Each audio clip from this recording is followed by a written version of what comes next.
This is Jamie Drummond for Good Food Revolution. I'm joined today by a fellow I've not spoken with since 2019, before the pandemic. He had much shorter hair. My hair was a bit less wild than it is today. We're speaking, of course, of Michele Manelli from Salcheto. It's southeast of the Siena province. How are you today, sir? It's very nice to see your face again. Well, I'm very happy to be with you today, and too. And well, I'm doing well. I'm doing good. It's things roll, and the world still goes around even after the pandemic. Yeah, so much has there's been so much water under the bridge since 2019. So tell us about the evolution of things at Salceto, perhaps how the pandemic influenced the way that you do business and the like. But we've got a lot to catch up upon. Well, I think that we are still looking for some kind of new balance, Hmm. if I may say, at least in the markets. And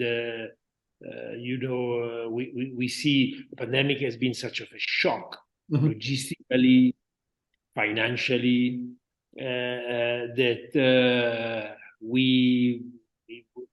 I think we are not seeing a kind of new setup for the market, or at least there should be a new cycle coming of probably more stability or growth or whatever that just like the one that happened, after the subprime big financial disaster, or Yeah. even before after the twin towers and this moment of confusion. I think this is a sensitivity that our complex global economies do feel, and of course the pandemic couldn't be otherwise. We probably last year we thought that it was we would have we were easily out of it, Yeah. but Yeah. in fact we're not. So this is probably the first sign, and it affects business. Even though we are farmers, we are business. We live off markets. We live of consumption that are certainly influenced by these macroeconomical earthquakes, and so the earthquake still didn't recover, in my opinion. So I'd be interested to ask you this. We've spoken before about the importance of sustainability at every level throughout your winery, and we were talking about the sustainability versus business success, and the fact there was a third way that the two could be integrated. Throughout the financial pressures, the economic pressures of the pandemic, and the fallout from that, did you have to compromise on any of the sustainability actions that you had in place at the winery? Well, no, I would say that at the end it was the way around. Right. I was one of the first things that we did was really taking care, first of all, of our people. Mm. During all the pandemic, we were able to give them more than what was, let's say, a legal requirement. Just to be Right. clear, Yeah. so we protected them as much as possible, more than the average, more than what was required, and this was certainly a choice was compelling with the sustainability philosophy Mhm. that we have. We try to do the same with our suppliers, to be transparent and to live together this complexity. Yes. And because it was, consider that our business was for about 65% based on restaurant. Oh, Uh, yes. Yeah. so before the pandemic, now it's just a little bit less, and it's recovering, but retail has gained shares that that are still more important than the It's pre-pandemic. it's the same here. Yeah. But see, the first month was like looked like an atomic bomb.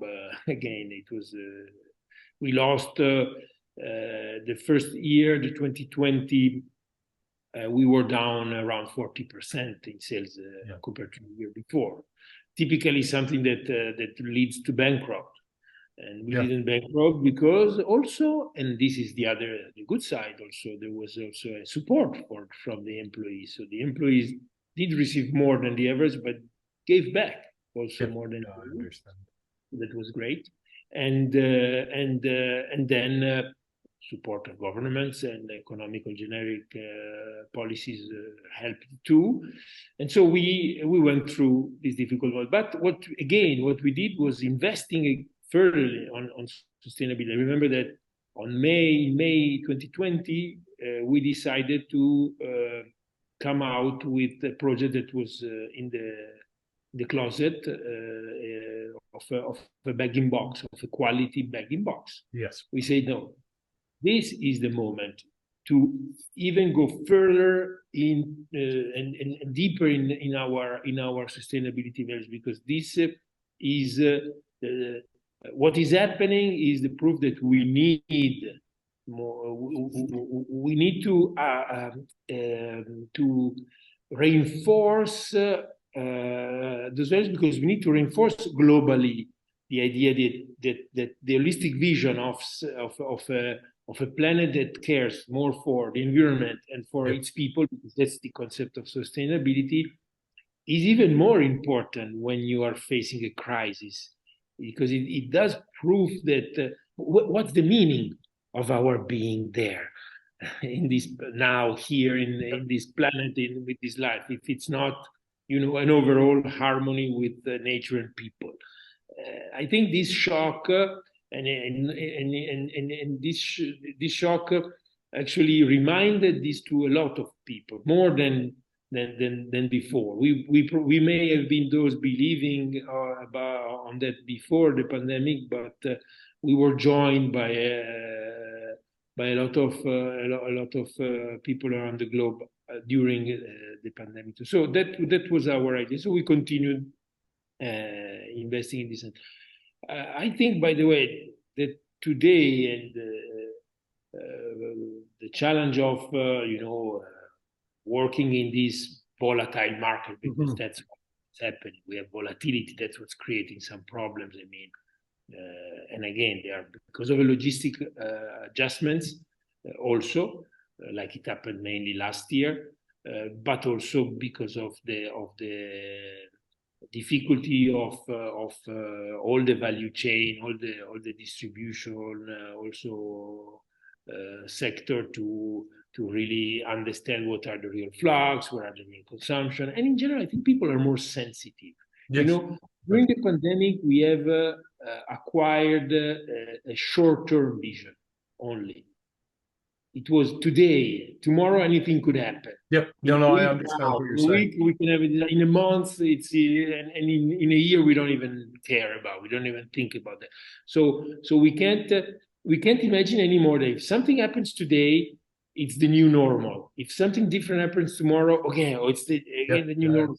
So our even consumption habits change much more frequently. Now, speaking of consumption habits, I've been reading a lot about the growth of, unfortunately, a return of a wine lake of surplus wine in Europe. Is that something that you're seeing in Italy at all? So you say the wine? Well, it used to be referred to as a wine lake. So a surplus wine, because of people's changing tastes when it comes to the consumption of beverages across the range there.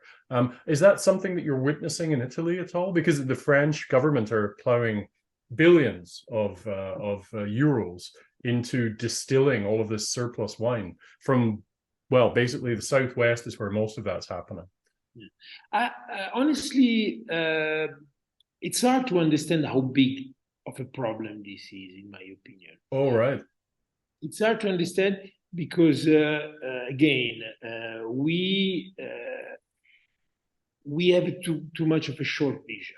Right. It is clear that even in Italy, the numbers that were, in Italy, every July, there is a mandatory survey of stocks. So every July, we know what are the stocks level of the Italian wine industry.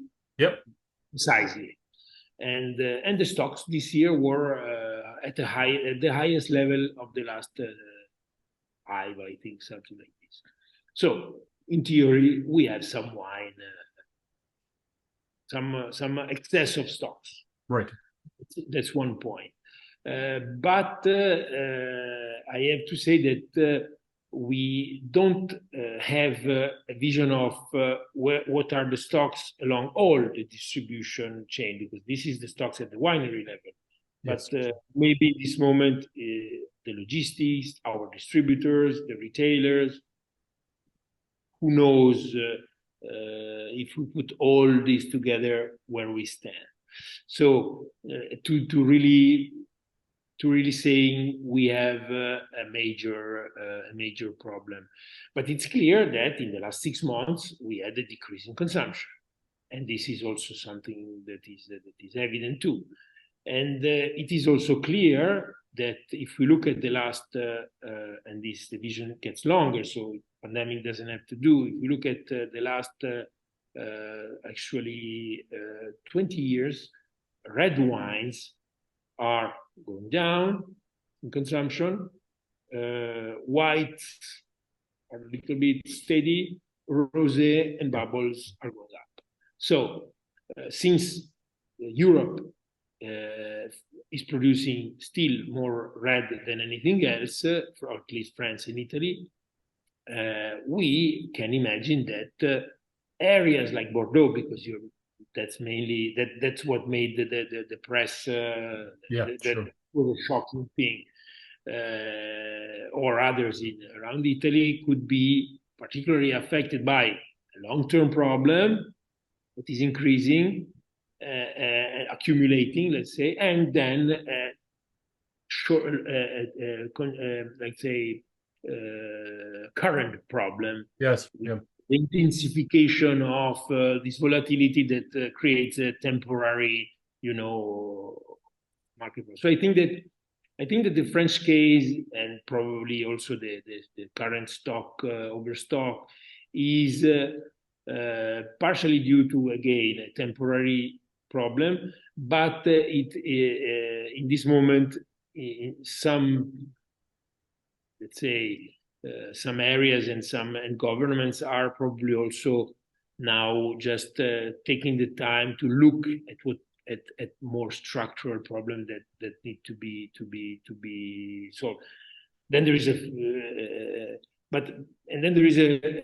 another actually issue which is going in a totally different direction, I would say, which is climatic. Yep. Because we are having such of a climatic pressure, and again volatility. And volatility, right? Again, that word, yes, yeah. Volatility that is actually creating us. By the way, this volatility for the 2023 harvest will probably neutralize this overstock, because in this moment, okay. Well, you're right in the middle of your 2023 harvest, so I really appreciate you spending some time today at Good Food Revolution. How's the harvest going thus far?